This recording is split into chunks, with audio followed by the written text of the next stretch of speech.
পাছত মই ভাবিছোঁ মানুহজন কেনেকুৱা কি কথা একোতো নাজানো দেখিবলৈ বাৰু চশমাযোৰ পিন্ধাৰ পিছত ধুনীয়া লাগে সেইটোৱে জানো আৰু চশমা পিন্ধাৰ পিছত ধুনীয়া লাগে চশমাযোৰ পিন্ধি থাকিলে কিন্তু একদম কিবা লাগে আৰু যাওঁতে এখেত আছিলে তাতে তেতিয়া মানে জঘন্য এটা দৃশ্য আৰু মানে একদম ক'লা কাপোৰ কানি পিন্ধি আছে মই ভাবিছোঁ এইটো ক'ৰ ইমান লেতেৰা মানুহ এনেকৈ ভাবিছিলোঁ তাৰপিছতে চকুটো এনেও কেয়াই আৰু বেয়া লাগিছিলে দেখি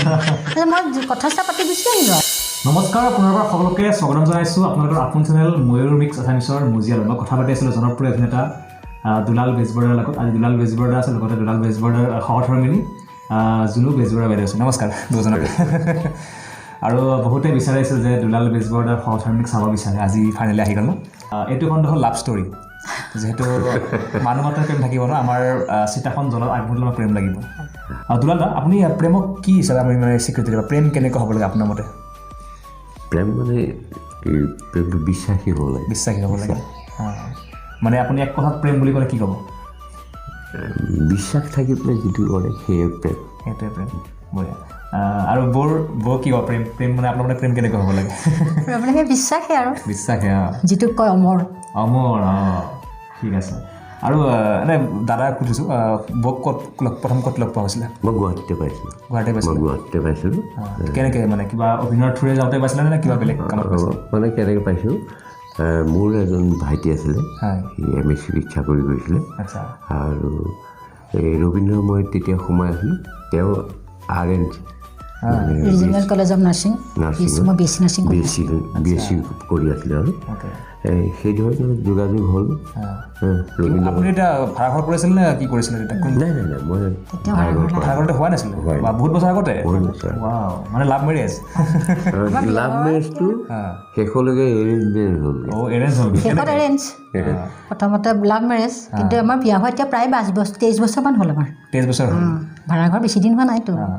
বৈ প্ৰথম দেখা পাইছিল প্ৰথমতে কোনে মানে মাতবোল কৰিছিলে নহয় মাতবোল কৰা নাছিলোঁ তাৰমানে একচুৱেলি এখেতে মোক গুৱাহাটী লগ পাইছোঁ বুলি কৈছে কিন্তু কথা হৈছে এবাৰ মানে মোৰ ভিনদেউ ঢুকাইছিলে যোৰহাটত ভিনদেউ ঢুকাইছিলে ভিনদেউ মানে খবৰ ল'বলৈ মই গৈছিলোঁ যাওঁতে এখেত আছিলে তাতে তেতিয়া মানে জঘন্য এটা দৃশ্য আৰু মানে একদম ক'লা কাপোৰ কানি পিন্ধি আছে মই ভাবিছোঁ এইটো ক'ৰ ইমান লেতেৰা মানুহ এনেকৈ ভাবিছিলোঁ তাৰপিছতে চকুটো এনেও কেয়াই আৰু বেয়া লাগিছিলে দেখি তাৰপিছত মই কথা চথা পাতি গুচি আহিলোঁ আৰু তাৰপিছত এখেতৰ ভাইটি ৰঞ্জিত বেজবৰুৱা তেখেতে এটা প্ৰয়াত তেওঁ মোৰ ওচৰলৈ গ'লে এখেতো গৈ মোৰ লগত কথা চথা পাতিলে তেতিয়ালৈকে মই ভবা নাই যে কিবা এটা কাৰণে মোৰ ওচৰলৈ আহিছে তাৰপিছত লাহে লাহে ভাবিলোঁ দুইজন আহিছে আৰে কোনজন মোৰ ওচৰলৈ আহিছে এখেত নে ৰঞ্জিত তেনে মোৰ কনফিউজ তাৰপিছত গম পালোঁ যে এখেত তাৰপিছত তেতিয়া আৰু লাহে লাহে অহা যোৱা কৰি আমাৰ ইয়াৰ তাৰপিছত বিয়া কিমান বছৰ প্ৰেমৰ পিছত বিয়া হ'ল বেছি দিন হোৱা নাছিলে সোনকালেই হ'লহেঁতেন 97ত আমাৰ বিয়া ডিচেম্বৰত 95 মানৰ পৰা হৈছে নেকি আমাৰ প্ৰেমটো কিন্তু আগত হ'লহেঁতেন মোৰ ভাইটিটো যিজনে বিয়া হ'লহেঁতেন তেখেত মানে সংযোগ কৰিছিলে সি ঢুকাই থাকিছিল সেইকাৰণে আমি পিছ পৰি গ'ল এতিয়া আপোনালোকৰ পৰিয়াল কোন আছে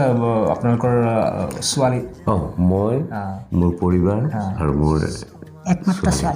ছোৱালী কি পঢ়ি আছে ছোৱালীয়ে এতিয়া B.Pharm কৰি আছে আৰু এটা বছৰ পিছত ওলাব বঢ়িয়া আৰু আপুনিতো এনেকৈ অভিনয়ৰ কাৰণে ঘূৰি ফুৰিব লাগে বৰ ঘৰত থাকে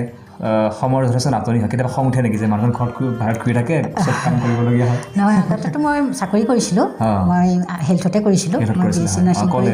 কৰি পেলাই তেতিয়া চাকৰিলৈ যেতিয়া যাওঁ তেতিয়া মোৰ অকণ অসুবিধা হৈছিলে ছোৱালীজনী আছে তাইক পঢ়ি উঠাব লাগে তেখেতক পঠাব লাগে অলপ অসুবিধা এটা হৈছিলে যে তাৰ ভিতৰতে আমি দুজনে মিলি কাম বন কৰি আমি ওলাই গৈছিলোঁ ভালকৈ আমাৰ অসুবিধা তেনেকৈ হোৱা নাছিলে খালি অসুবিধাটো কেতিয়া হয় যেতিয়া ছুটিঙত গুচি যায় এই আহিব ৰৈ থকাটো সেইটোহে বৰ কষ্টকৰ আছিলে এতিয়াও আছে সেইটো কষ্টকৰ কিন্তু এতিয়া মই ৰিটায়াৰ হ'লোঁ ৰিটায়াৰ হোৱাৰ পিছত এতিয়া অসুবিধা হোৱা নাই আৰু মই ঘৰতে থাকোঁতো গতিকে তথাপি সেই ৰাতি হ'লে অলপমান অসুবিধা এটা হয় সেইটো অকণ কষ্টকৰ হৈ থকাটো বৰ কষ্টকৰ ন 1 মিনিটে 1 ঘণ্টাৰ নিচিনা লাগে যে আমাৰ কি হয় এই এতিয়াতো বাৰু খুব কমিছে 8টা বা 9টা বজাত আমাৰ শ্বুটিং হৈ যায় তাৰপিছত সেই ডাবিংখিনি থাকে ডাবিংখিনি দিওঁতে মেলোতে কেতিয়াবা 12টা বাজে 1টা বাজে তেনেকুৱা হৈ যায় সেইটোত অকণমান দিগদাৰ আহিবও নোৱাৰি সেই পিছতটো অডিয়েন্সে চাব সেই সকলোৱে আমাৰ ভগৱান তেওঁলোকে চালেহে আমি আগবাঢ়ি যাব পাৰিম সেইকাৰণে সেইখিনি কষ্ট বুলি নাভাবোঁ এইটো দায়িত্ব বুলি ভাবোঁ চব কাম সামৰিবলৈ অকণমান দেৰি হয় ঘৰৰ মানুহ দেৰি হৈ যায় কিন্তু মোক এই শ্বুটিঙলৈ কি লাগিব কি নালাগে কি ক'ত আছে মোৰ কোনটো কষ্টিউম কি কথা চব জানে গোটেইখিনি দিয়ে আৰু আমাৰ দুইটা আমাৰ হয় ছোৱালী বোলে মোৰ মানুহগৰাকী প্ৰত্যেকৰ ওপৰত বিশ্বাসটো খুব ভাল আছে আজিলৈকে কোনোদিন মোক বোলে তই কিয় শ্বুটিং যাওঁ মোক কিয় সময় দিয়া নাই এই শব্দটো নাহে মই নাহেই তাৰমানে নগ'লেও মইহে জগ নাই এনেকৈ কৈ থাকোঁ বেছিকৈ ছাকচেছ হ'ব পাৰিছে ন মই বহুত সেইটো ফালৰ পৰা বেছি ছাকচেছ হ'ব পাৰিছে আপুনি আৰু বহু সুধিছোঁ দাদাকটো এতিয়া সমগ্ৰ অসমে চিনি পায় কেওদা বুলি ক'লে যেতিয়া আপোনাৰ প্ৰথম চিনি পোৱা হোৱা নাছিলে বা অকণ চিনি পোৱা হৈছিলে তেতিয়া আপোনাৰ অনুভৱটো কেনেকুৱা আছিলে এতিয়া নহয় বাৰু প্ৰথম তেতিয়া অনুভৱটো মানে কেনেকুৱা আছে মই ভাবিছোঁ মানুহজন কেনেকুৱা কি কথা একোতো নাজানো দেখিবলৈ বাৰু চশমাযোৰ পিন্ধাৰ পিছত ধুনীয়া লাগে সেইটোৱে জানো আৰু চশমা পিন্ধাৰ পিছত ধুনীয়া লাগে চশমাযোৰ পিন্ধি থাকিলে কিন্তু একদম কিবা লাগে আৰু তেতিয়া ভাবিছিলোঁ কেনেকুৱা ভাল হ'ব বুলি কথা বতৰা পাতি মই জানিছোঁ যেতিয়া তেখেতক যিখিনি মোক কয় মোক যিখিনি দিয়ে বা মই যিখিনি তেখেতক সোধোঁ সেই কথা বতৰা পাতি কিন্তু বহুত ভাল লাগিছিলে তেতিয়া মই জানিছিলোঁ মানুহজন বেয়া নহ'ব খুব মৰমীয়াল হ'ব আৰু মানে ভাল হ'ব সেইটো কথা আৰু মই এটা কথা ক'ব লাগিব এটা হাঁহিয়ে মানে এটা সময়ত মানে খলকৰ সৃষ্টি কৰে যে হাঁহিটো হ'ল কেওদাৰ হাঁহি সেই হাঁহিটো আপুনি সদায় দেখে নে কেতিয়াবা নেদেখে দেখোঁ সদায় দেখোঁ কেতিয়াবা অকণ গহীন হয় মানে এইকেইটা গহীনতাটো গম পায় মই তেতিয়া সোধোঁ আপোনাৰ কিবা টেনশ্যন হৈছে নেকি এনেকুৱা আৰু কেওদাৰ হাঁহি বুলি ক'লে ক'ব নালাগে ন হাঁহিটোক লৈ আপুনি কি ক'ব নিজৰ হাঁহিটোক লৈ আপুনি কি ক'ব এইটো মোৰ মানে আপোনাৰ পৰিছে ন এইটো গড গিফটেড মই মানে কোনো ইয়াত আৰ্টিফিচিয়েল নাই মানে কৃত্ৰিমতা নাই নিজে হাঁহি অফ স্কিন অন স্কিন দুইটা একে কিন্তু মানুহে মোক সেইটোৱে হাঁহিটো মানে ভাল লাগে দেই মানে পাগল কৰে বুলি কয় আৰু মোৰ শ্বুটিঙত এনেকুৱা বস্তু এটা খটুৱা নাই এইবিলাকতো অঙি ভংগীটো আছিল মোৰ চকুটোও খটুৱাইছে মই কেৰা কেনেকুৱা আৰু সেইকাৰণে মই মোৰ কেৰা চকুটো লক্ষী আৰু কেতিয়াবা আপোনাৰ মানে জীৱনত কেতিয়াবা মানে বেয়া চিন্তা আহিছিল নেকি যে মই অভিনয় কৰিব নোৱাৰিমে নেকি বিভিন্ন কামত ব্যস্ত থাকিব লাগে আপোনাৰ ঘৰতো সময় দিব লাগে কেতিয়াবা নিজকে ভাগি পৰিছিল নেকি আপোনাৰ যাত্ৰাত আপুনি মই এটা কথা আছিলে কিন্তু যেতিয়া মই ভ্ৰাম্যমান কৰিলোঁ তাৰপিছত কালচাৰেল এফেয়াৰ্ছত 20 বছৰ চাকৰি কৰিলোঁ তাৰপিছত আহি তেতিয়া মই একো নাপাওঁ ক'তো কৰিবলৈ নাযাওঁ তেতিয়া মোৰ অকণ আহিছিল মই এনেকৈয়ে গুচি যাম নেকি সেইটো হতাশ এটা আহিছিলে এই ভাড়াঘৰে মোক মানে বহুতখিনি আগবঢ়াই মই মানে নমস্কাৰ দিছোঁ নমস্কাৰ দিছে আৰু বক মই এতিয়া সুধিম আৰু এতিয়া কেওদাকটো এতিয়া সমগ্ৰ অসমে জানে মই ক'লোৱে এতিয়া গুৱাহাটী কৰি আছে ভাড়াঘৰ কৰি মানে পূৰ্ণ সফলতা হ'ল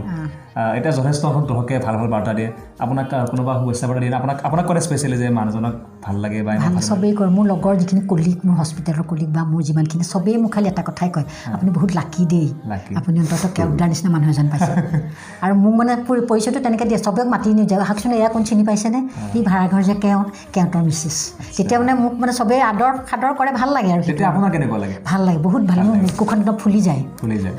এতিয়া আপোনাক ক'লে অন্দাজ কৰিলে এতিয়া আপোনাৰ কেনেকুৱা লাগিছে আজি মোৰ হেৰি বেছি হেৰি কৰিলে মোৰ খুব দুখ লাগি যায় আৰু এটা কথা কি হৈছিলে জানা হেৰি মোক মানে এই মই যেতিয়া ভাড়াঘৰ কৰি আছিলোঁ ছোৱালীজনী তেতিয়া মানে ক্লাছ 6 পাইছে আৰু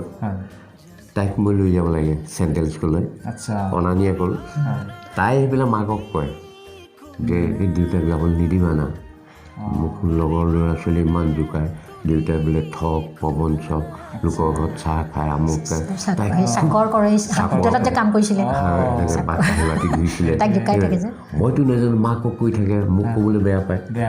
তাৰপিছত তেনেকৈ এওঁতো মোক কৈছে এই ছোৱালীজনী আপোনাক মানে লগৰ ল'ৰা ছোৱালীয়ে হাঁহে সেইকাৰণে খুব বেয়া পাইছে মোৰ তেতিয়া ভালো লাগিছিলে মই কেৰেক্টাৰটোত সোমাইছোঁ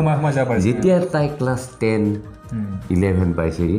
তেতিয়া লগৰ ছোৱালীবিলাকে তাইক কয় তোৰ দেউতাৰ লগত চিনাকি কৰি দিবি না ইমান ভাল মানুহ চিনাকি তই বহুত লাকি সেইটো লৈ বৰ ভাল লাগে আৰু সেইখিনি মানে তেনেকুৱা কথা মানে আহিলে কাম কৰাৰ উদ্যম বাঢ়ে ন কিবা নতুনত্ব কৰা এটা মানে ইচ্ছা বাঢ়ে ন হয় সেইটোৱে আৰু এইটো যাত্ৰা খেলত আপোনাৰ ভৱিষ্যত প্লেনিং কি মানে কেনেকুৱা ধৰণৰ কাম কৰা ইচ্ছা মানে বহু বছৰ আপুনি যাত্ৰাত গতি কৰি আছে বহুখিনি আপোনাৰ অভিজ্ঞতা সঞ্চয় হৈছে আৰু কেনেকুৱা ধৰণৰ কাম কৰা ইচ্ছা আপোনাৰ মই এতিয়া মানে কি ঘৰত সময় দিম বুলি ভাবিছোঁ আমি তিনিটাৰ প্ৰাণী এই বয়সো হৈ আহিলে মই এতিয়া মানে কি ক'ৰবাত কেতিয়াবা যদি ভাল কিবা এটা পাওঁ তেনেহ'লে এখনতেই কৰিম এনেকৈ 4-5খনত নকৰোঁ আৰু একেলগে নকৰোঁ অভিমানী অনুৰাগ জোনাক ৰেঙনি এনকে ৰং এনেকৈ কৰিবলগীয়া ঘৰৰ যিবিলাক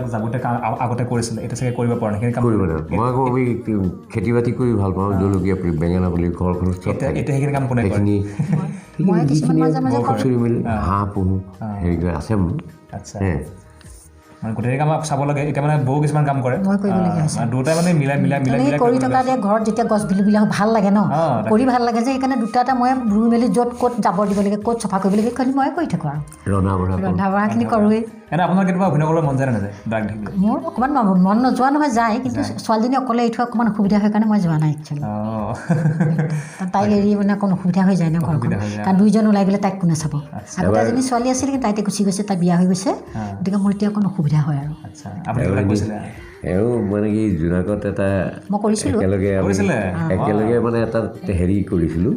এই আখল ঘৰত আমি কৰিছিলোঁ দুইজনে মানুহে খুব ভাল পাইছিলে পচন্দ কৰিছিলে ময়ূৰ মিক্স আছামিজ মোৰ একদম আন্তৰিক শুভকামনা থাকিল সকলোৱে চাওক আৰু এনেকৈ আগবাঢ়াই যাওঁ কাম কৰি আছোঁ এনেকৈ আশীৰ্বাদ কৰিব যাতে আমি আগবাঢ়ি যাওঁ আৰু আপুনিও এনেকৈ দিগদিগন্তলৈ গতি কৰক আপোনাৰ অভিনয় চাবলৈ আৰু আমাৰ বহুত সময় বাকী আছে আপুনি সদায় আগুৱাই যাওক তাই কামনা কৰিছোঁ আৰু বিদায় লৈছোঁ 100 বছৰ ধন্যবাদ